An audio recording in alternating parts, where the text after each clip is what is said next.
आरव गांव की तंग गलियों में दौड़ रहा है। उसने एक राहगीर की बाल्टी में मेंढक डाल दिया है। पानी छलक कर बाहर गिरा। राहगीर चिल्लाया, लेकिन आरव खिलखिलाकर भाग गया। उसने खेत में लगी पक्की हुई फसल को अपने पैरों से रौंद दिया है। अनाज के दाने मिट्टी में मिल रहे हैं। गांव वाले उसे देखते ही अपने घरों के दरवाजे बंद कर लेते हैं। कोई भी आरव का सामना नहीं करना चाहता। उसकी मां उसे घर के कोने में बिठाती है। वह उसका हाथ थामकर कहती है, दूसरों को दुख पहुंचाकर मिलने वाली हंसी बहुत छोटी होती है। आरव अपनी मां की आंखों में नहीं देखता। वह अपना सिर हिलाता है, जैसे बात समझ गया हो। लेकिन जैसे ही मां रसोई की तरफ मुड़ती है, आरव की नजरें फिर से बाहर की ओर घूमने लगती हैं। वह अपने होठों को सिकोड़ता है और अगली शरारत की योजना बनाने लगता है। वह अपनी उंगलियों को कसता है और अपने अगले लक्ष्य की ओर कदम बढ़ाता है। दोपहर की धूप तेज है। आरव गांव की सीमा पार कर नदी के किनारे पहुंच जाता है। वह घुटनों के बल बैठकर गीली मिट्टी में अपने हाथ डालता है। कीचड़ उसके नाखूनों में भर रहा है। वह एक एक पत्थर को उठाकर पानी में फेंक रहा है। अचानक रेत के नीचे से एक नीली चमक उसकी आंखों को चुभती है। वह अपना हाथ तेजी से अंदर डालता है और उस चमकती हुई वस्तु को बाहर खींचता है। यह एक नीला पत्थर है। पत्थर की सतह खुरदरी है, लेकिन उसे छूते ही आरव के हाथ में एक अजीब सी गर्माहट दौड़ जाती है। वह अपनी हथेलियों के बीच पत्थर को दबाता है। गर्माहट अब उसकी कलाई तक महसूस हो रही है। आरव पत्थर को करीब लाता है और उसे ध्यान से देखता है। नीली रोशनी पत्थर के भीतर से निकलकर उसकी उंगलियों के बीच से छनकर बाहर आ रही है। वह पत्थर को अपनी शर्ट के पल्लू से पोंछता है, लेकिन चमक कम नहीं होती। आरव चारों तरफ देखता है। नदी के किनारे कोई नहीं है।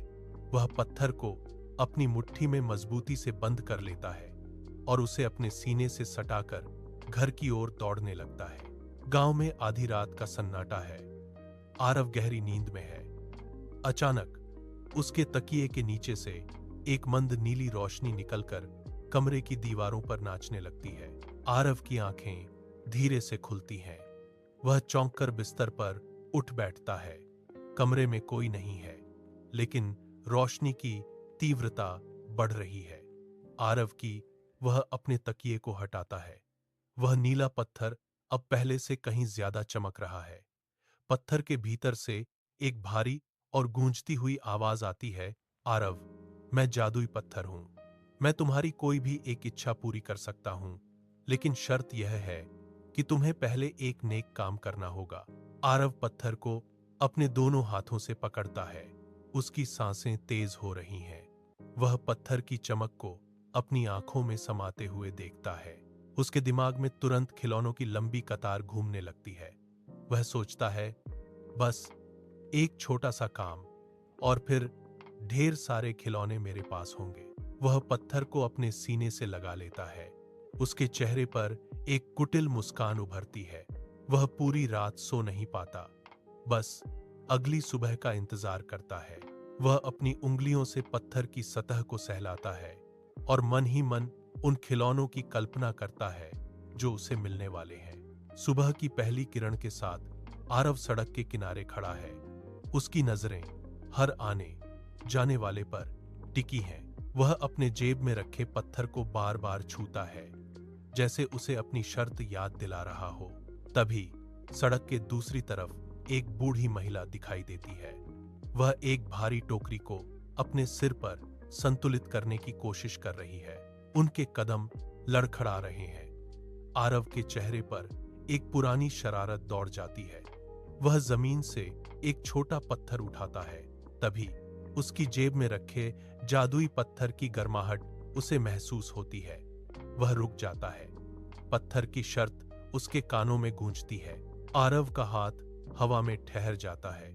वह पत्थर को नीचे गिरा देता है और तेजी से दादी की ओर दौड़ता है। वह दादी के पास पहुंचकर टोकरी का एक कोना थाम लेता है। वह उन्हें धीरे धीरे सड़क के दूसरी तरफ ले जाता है। सड़क पार करने के बाद दादी रुकती है। वह आरव की ओर देखती हैं और अपने चेहरे पर एक धीमी मुस्कान बिखेर देती हैं। रात का अंधेरा गहरा चुका है। आरव अपने कमरे के बीचों बीच खड़ा है। वह पत्थर को अपने हाथों में कसकर थामता है और चिल्लाकर अपनी इच्छा जाहिर करता है। मुझे खिलौने चाहिए। पत्थर से एक तेज नीली चमक निकलती है और पूरे कमरे में फैल जाती है। अगली सुबह आरव की आंखें खुलती हैं। उसका कमरा खिलौनों से अटा पड़ा है। रंग बिरंगी गाड़ियां, लकड़ी के घोड़े और न जाने क्या क्या। वह उछलकर बिस्तर से नीचे उतरता है। वह एक खिलौने को उठाता है, उसे चलाता है, फिर दूसरे को उठाकर पटक देता है। वह घंटों तक उन खिलौनों के बीच दौड़ता रहता है। लेकिन शाम ढलने लगती है। सूरज की आखिरी किरणें खिड़की से अंदर आती हैं और खिलौनों पर पड़ती हैं। आरव अचानक रुक जाता है। वह कमरे के एक कोने में बैठ जाता है। चारों तरफ खिलौने बिखरे हैं, लेकिन कमरे में एक भारी सन्नाटा है। वह खिलौनों को देखता है। वे स्थिर हैं, बेजान हैं। वह अपने कान पर हाथ रखता है। उसे कोई आवाज सुनाई नहीं दे रही। वह खिलौनों को अपनी ओर खींचता है, उन्हें जोड़ता है, पर उसे कोई खुशी नहीं मिलती। वह अपने सीने पर हाथ रखता है। वहां एक अजीब सा खालीपन है। वह खिलौनों के ढेर के बीच अकेला बैठा है और उसे समझ नहीं आ रहा कि उसके पास सब कुछ होने के बावजूद वह इतना अकेला क्यों महसूस कर रहा है। वह खिलौनों को दूर धकेल देता है और खिड़की के बाहर गांव की गलियों को देखने लगता है, जहां से बच्चों के खेलने की हल्की आवाजें आ रही हैं। आरव खिलौनों के ढेर को पीछे छोड़ देता है। वह घर से बाहर निकलता है, जहां धूल भरी सड़क पर एक किसान का अनाज का थैला फट गया है। अनाज सड़क पर बिखर रहा है। आरव दौड़कर वहां पहुंचता है। वह घुटनों के बल बैठता है और अपने हाथों से अनाज को समेटकर वापस थैले में भरने लगता है। किसान उसे हैरानी से देखता है, लेकिन आरव बिना रुके काम करता रहता है। अनाज समेटने के बाद वह किसान के कंधे से भारी थैला खुद उठा लेता है और उसे घर तक पहुंचाने में मदद करता है। इसके तुरंत बाद वह गांव के स्कूल के पास रुकता है। वहां एक छोटा बच्चा अपनी स्लेट पर कुछ लिखने की कोशिश कर रहा है, लेकिन वह बार बार गलती कर रहा है। आरव उसके पास बैठता है। वह बच्चे के हाथ में अपनी उंगली पकड़कर उसे अक्षर बनाना सिखाता है। बच्चा मुस्कुराता है और सही अक्षर लिख देता है। आरव के भीतर एक पुरानी शरारती आदतें धीरे धीरे पिघल रही हैं। वह अब दूसरों को परेशान करने के बारे में नहीं सोचता। हर नेक काम के बाद उसके सीने में एक अजीब सी शांति उतरती है। वह अपने हाथों को देखता है, जो अब मिट्टी से सने हैं, लेकिन उसे यह गंदगी परेशान नहीं करती। उसके चेहरे पर एक ऐसी चमक है जो पत्थर की जादुई रोशनी से कहीं अधिक गहरी और स्थिर है। सूरज की पहली किरण के साथ ही आरव घर से बाहर निकल आता है। अब वह गलियों में छिपकर नहीं चलता, बल्कि सिर उठाकर चलता है। वह कुएं के पास रुकता है और वहां पानी भर रही महिलाओं की भारी बाल्टियों को खुद उठाकर उनके घर तक पहुंचाता है।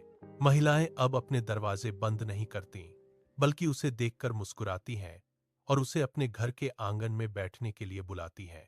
आरव वहां बैठकर किसी के लिए लकड़ी काटता है, तो किसी के लिए टूटी हुई बाट ठीक करता है।